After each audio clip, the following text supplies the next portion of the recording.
Welcome to Focus KSA. I'm Patrick Ryan from Susris.com, and we have a special edition of Focus KSA today. A great opportunity to talk with Professor Mark Katz from George Mason University. He's recently returned from Riyadh, where he attended a key conference on Arabian Gulf and regional challenges. Mark is a professor at George Mason University in the School of Policy, Government and International Affairs, a specialist on Gulf affairs. Back in the day, he wrote a book called Russia and Arabia, talking about the Soviet policy towards the Gulf. But his most recent book is titled Leading Without Losing: The War on Terror After Iraq and Afghanistan. And Mark was invited to go to Riyadh to the Arabian Gulf and Regional Challenges conference that was held on Tuesday and Wednesday of this week. That was September 16th and 17th, and that was hosted by the Institute for Diplomatic Affairs of the Ministry of Foreign Affairs and the Gulf Research Center. Mark, welcome. Thanks for joining us today. I don't know how jet-lagged you are, but we appreciate you checking in and giving us the scoop on the conference. Well, thanks for having me. Hopefully, I won't fall asleep during the interview, but I think I'm okay. Great. Well, Mark is joining us from Oakton, Virginia, not too far from the lovely campus of George Mason University. Mark, why don't you tell us about the main points of the conference, what they sought to achieve, and how you thought it went? Well, there are several points that the Saudi and the other Gulf speakers focused on. One of which that was in terms of the rise of ISIS was they insisted that we had to look at the root cause for why ISIS was suddenly so powerful, and that there were sort of three reasons for this. One was the U.S.-led intervention in Iraq. They saw as partly responsible for this. Second was the U.S. withdrawal from Iraq. And third was the failure of the United States to take military action in a year ago during the Syrian chemical weapons crisis, when the Obama administration indicated that they were going to launch an attack and then didn't. And there's just tremendous bitterness that had this degraded and weakened the Assad regime back then, that we might not have seen ISIS arise so strongly, that it would have been other groups who would have been more dominant, that in the intervening year that the Assad regime and its allies have been able to weaken the more moderate opposition groups and allowing ISIS to gain strength. So that was one set of messages.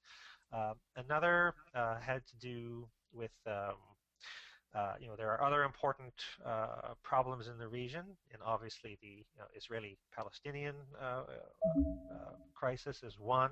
Another was they focused a lot on Yemen, even having the Yemeni foreign minister gave a presentation about just the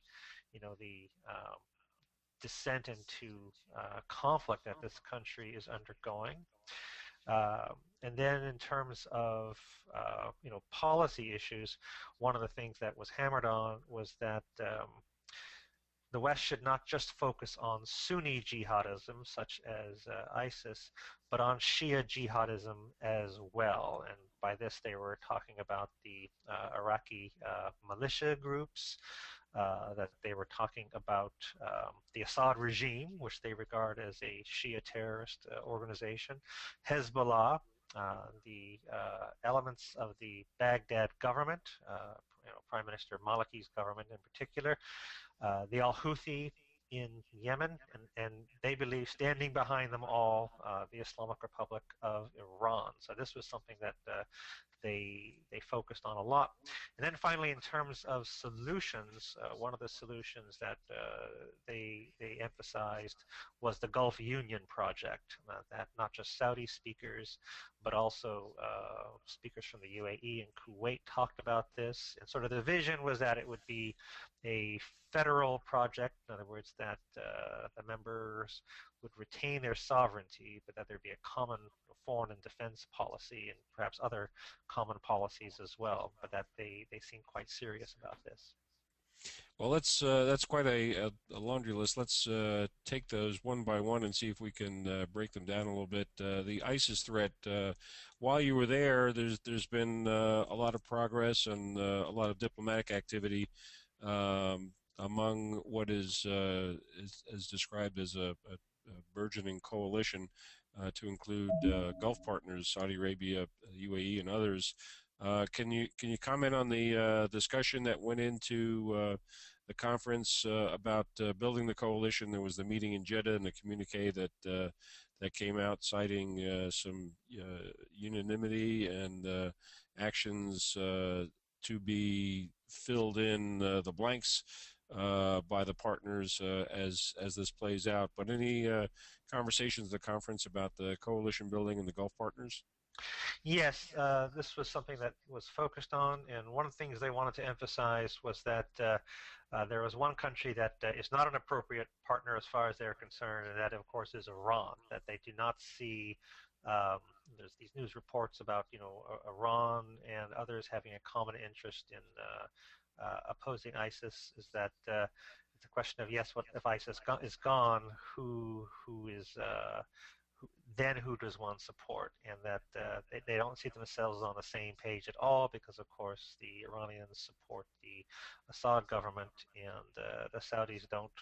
You know, they see both ISIS and the Assad government as evils, both of whom should be eliminated, certainly weakened. So that was something that they emphasized. Another thing that they emphasized was that military means alone would not defeat ISIS. That this was important, but that what needed to be done was to appeal to persuade other Sunnis from no longer supporting these groups, and they emphasized that for the West to attempt to do this was simply not going to work. That this is something that would have to be done by Arabs, and that that the West is simply going to have to realize that probably any messages that they sent in this regard would not be regarded as favorably by the intended audience, and that they wish that the West would defer to them on this in particular. In terms of the military involvement and what would be taken on by Arab states, was there any conversation about commitment of forces or support or what everyone is talking about, boots on the ground? Who's going to do the fighting on the ground? With the Americans saying that it won't be us on the ground. Well, I think that they feel that it won't be them either. That they're not that it's not their forces that are going to be heavily involved. And again, they point out, sort of who is responsible for the ISIS problem, and that it should be those who. The argument was that those who created the problem should undertake the burden of resolving the problem, and they see themselves more as victims in this regard. So is that them being the Saudis or the other Gulf partners as well?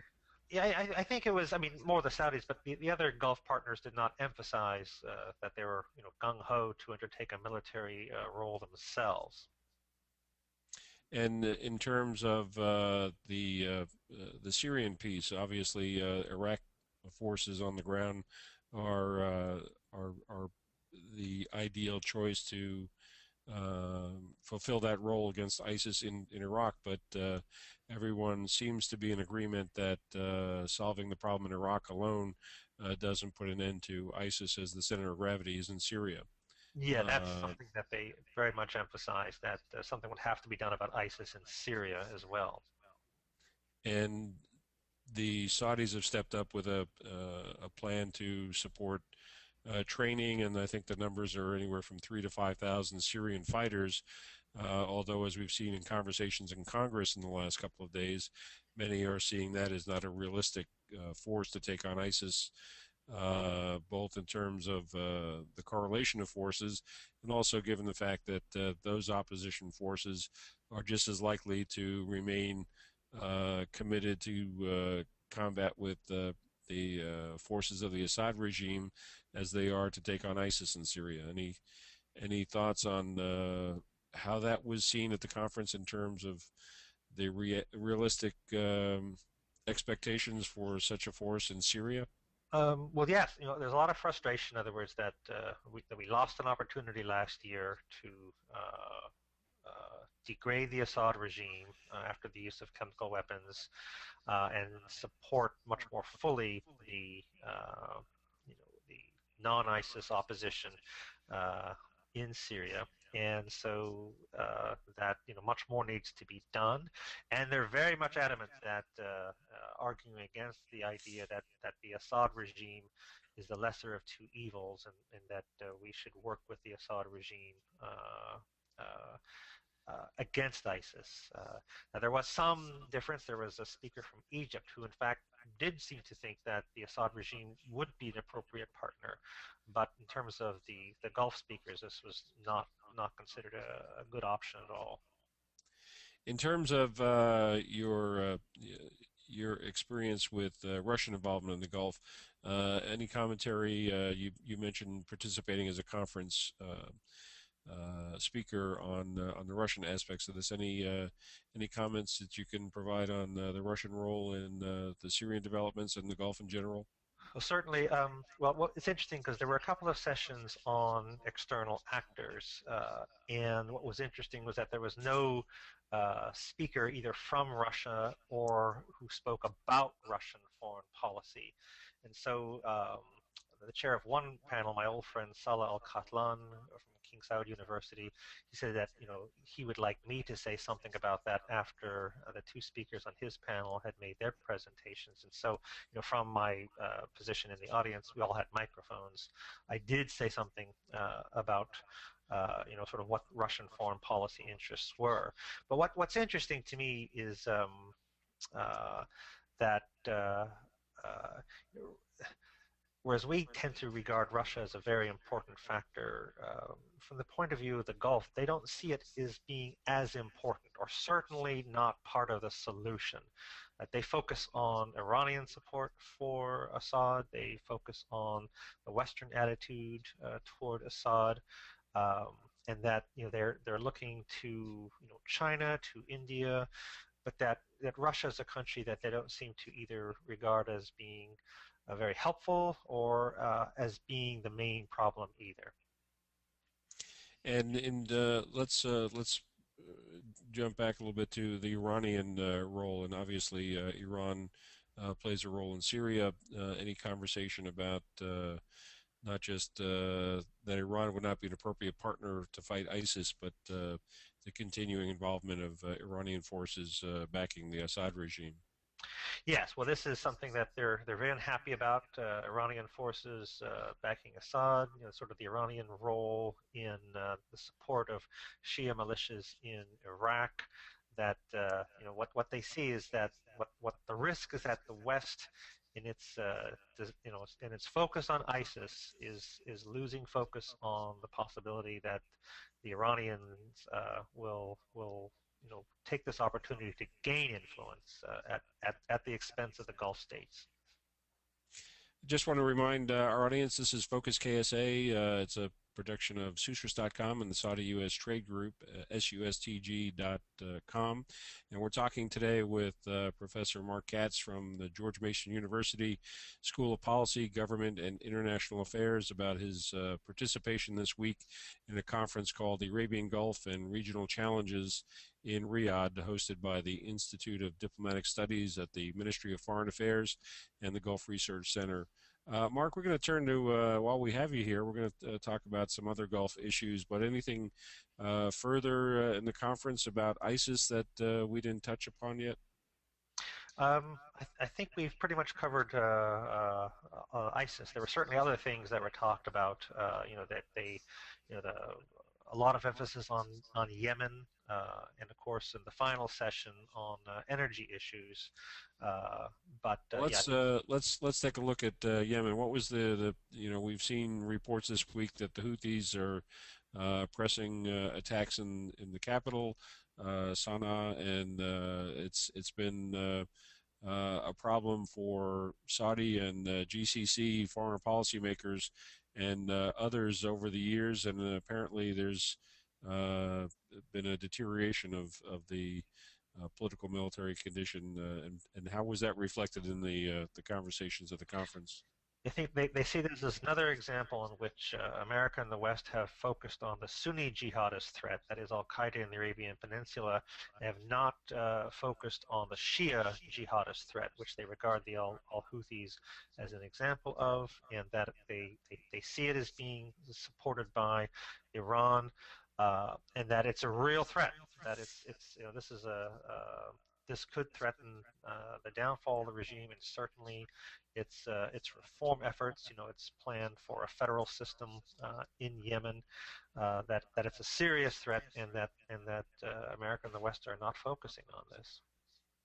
And of course, in recent years, the Saudis have been increasingly concerned about the border with Yemen and cross-border conflicts with the Houthis. That's been an issue for them. Any conversation about what the Gulf might see as their role in Yemen? They've been very active politically, but now that there's a military deterioration, any comments in the conference about how the GCC might see themselves involved in that going forward, other than just the sounding the alarm? I think the focus was decrying the situation because it's not clear what the answer is.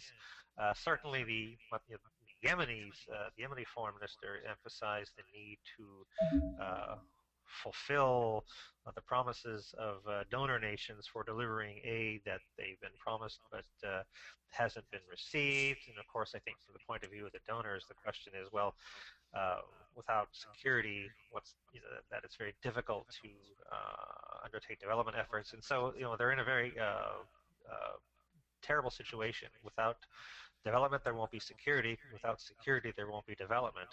Right. And so Yemen is, they see it as a very serious problem. Well, we'll look forward to seeing what comes out of the post conference and other forums that take on that issue to fill in the blanks of what clearly is an alarming situation on the borders of Saudi Arabia and of concern to the other Gulf partners. You mentioned energy. There was an important address by Prince Abdulaziz bin Salman, the Deputy Minister of Petroleum and Mineral Resources. We carried that at Sutras.com this week, and we'll share that link with our viewers. But what was your impression of that speech and the emphasis on energy Mhm. and what clearly is something of concern to all of the partners? I think this is actually a very important speech that he gave a very detailed presentation, essentially arguing against the idea that the shale revolution in North America somehow insulates the United States from either economic or security interest in the Gulf. That what they indicated was that the shale revolution is not hasn't fully developed, and it might not lead to the energy independence that many in the U.S. think it's going to, but that even if it does, even if the U.S. Does not import a single drop of Saudi oil, there's a lot of other countries where the U.S. has interests that will remain dependent on oil from the Gulf, and that going forward, the the the region, the Gulf region, as well as Iraq, is going to be the main source of new discoveries of relatively inexpensive oil. That shale oil, these other alternative energy sources, will require a minimum price of $100 a barrel. That these corporations that are interested in this have made clear that if the price of oil is not at this level, that they're not necessarily going to be investing in this. So um, that this is something that, in other words, the Gulf remains important, and that America and others need to be vitally concerned about this. And they pointed out that there are stories about, oh, the U.S. is importing less and less oil from Saudi Arabia. They pointed out that the U.S. has never imported that much directly from Saudi Arabia. There was talk about less than 1 million barrels a day now. Well, we've never really imported more than 1.3 million has been the average. It's risen to like 1.7 million, but that. Uh, this is not unusual for the U.S. to import somewhat less from Saudi Arabia. The thing about oil is that if there is a contraction of supply because of security situation anywhere, that this will raise the price everywhere, and that there's not going to be enough of this shale oil to make up for what the Saudis and what the Gulf produces. Like it or not, that, that the West is very much dependent on the Gulf for petroleum and will remain so for the foreseeable future. Yeah, especially in terms of the overall global energy stability situation. This is Focus KSA. We're talking with Professor Mark Katz from George Mason University. Mark is the author of Leading Without Losing: The War and Terror After Afghanistan, after Iraq and Afghanistan. And he attended the Arabian Gulf and Regional Challenges Conference in Riyadh. Uh, Mark, one of the important benefits of attending conferences like this are generally the networking and conversations in the aisles. Any commentary about the U.S.-Saudi relationship in general? It's been up and down, and we've seen Saudi Arabia in the last year reject a seat at the United Nations Security Council. There was talk of a new relationship, and a lot of this stemmed from the American policy towards Syria. But there were a number of other things in the relationship that have caused distress on both sides. But earlier this year, Secretary Kerry made a number of visits. President Obama was in Riyadh, and the conventional wisdom now with this unified threat of ISIS that things are back on a better track. Any sense from your conversations at the conference on where the relationship is at this point? Well, I got the sense that there's an awful lot of concern in Saudi Arabia about the U.S. And one of the things that they talked about openly was they see that there is the rise of an Iranian lobby in Washington. Now, I'm not saying how accurate this is, but they see the American focus on achieving a nuclear agreement with Iran as what they worry is that. This is going to be enough for the Obama administration, and that it won't it won't serve to resolve the regional conflicts, and certainly not on the terms that the Gulf would be interested in. Also, they don't think that the Iranians have any intention of abiding by a nuclear agreement. That they're very skeptical. That they do think that the Iranians are determined to acquire a nuclear weapon, and I think that, there were discussions about that.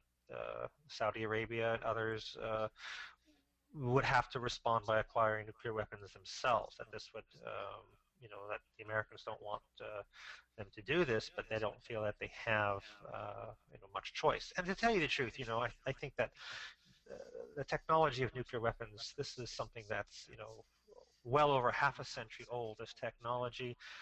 It's fairly known, anyone with the will and the means, I think, can acquire nuclear weapons. And so I believe that this is something that is very possible. And certainly the Obama administration has prioritized this, but that what they feel is that the entire security picture needs to be taken into account.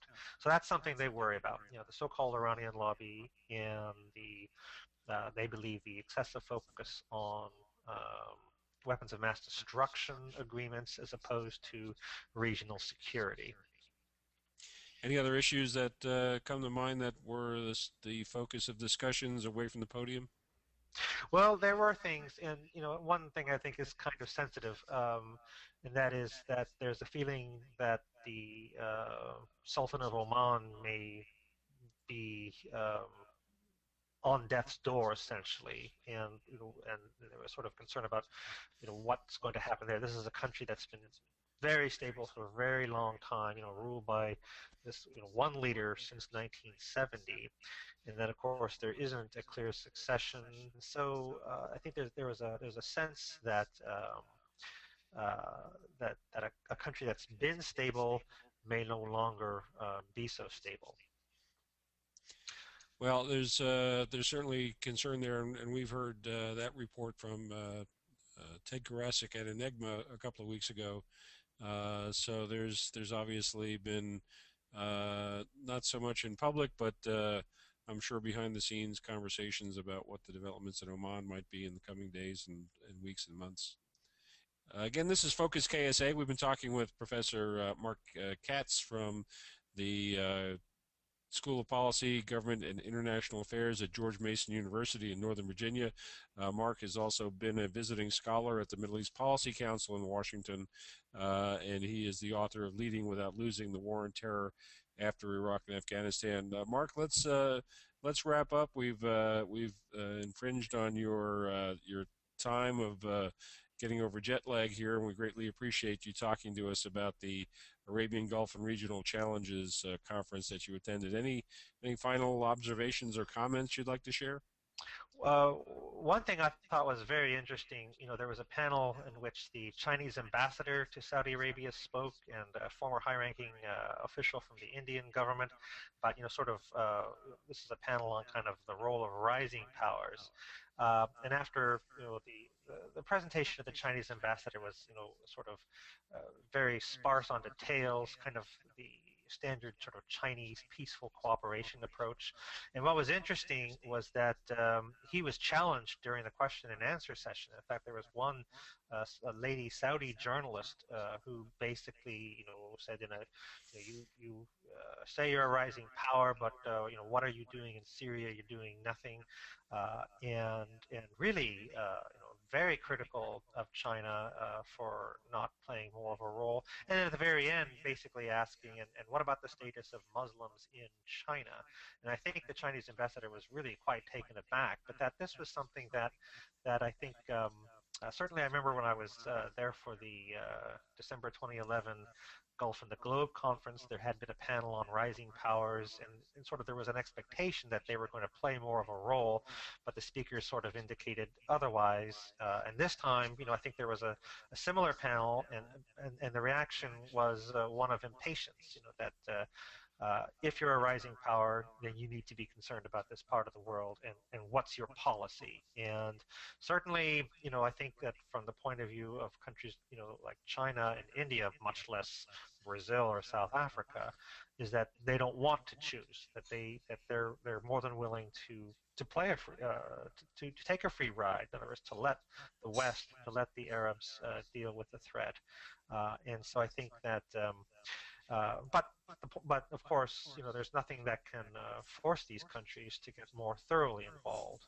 Although certainly their interests are going to be affected if the situation gets worse. And then it's not clear to me what their course of action would be, what it is that they could do. What was fascinating about this conference, what to me was the liveliness of it, the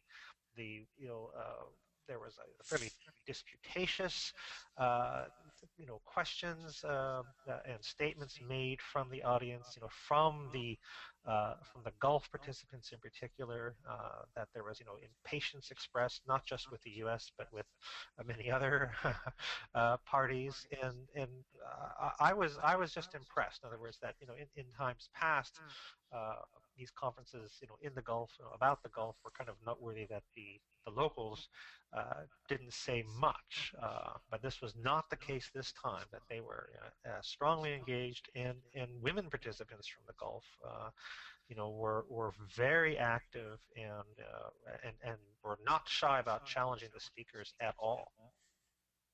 Terrific. Well, we appreciate that comment and your debrief of the Arabian Gulf and Regional Challenges Conference. This is Focus KSA. We've been talking with Professor Mark Katz from Northern Virginia, where he is a professor of government and politics at George Mason University. And on behalf of Susris.com and the Saudi U.S. Trade Group, Mark, thanks for taking time to give us the debrief of what happened at the conference and your insights and perspectives on current developments in the regional security and Gulf issues. Well, thanks for having me. Okay, this is Focus KSA. We appreciate everyone joining us. You can find many more Focus KSA webcasts at susris.com/Focus KSA. And that'll do it for today. Again, thanks to our special guest, Mark Katz, and we'll see you next time on Focus KSA.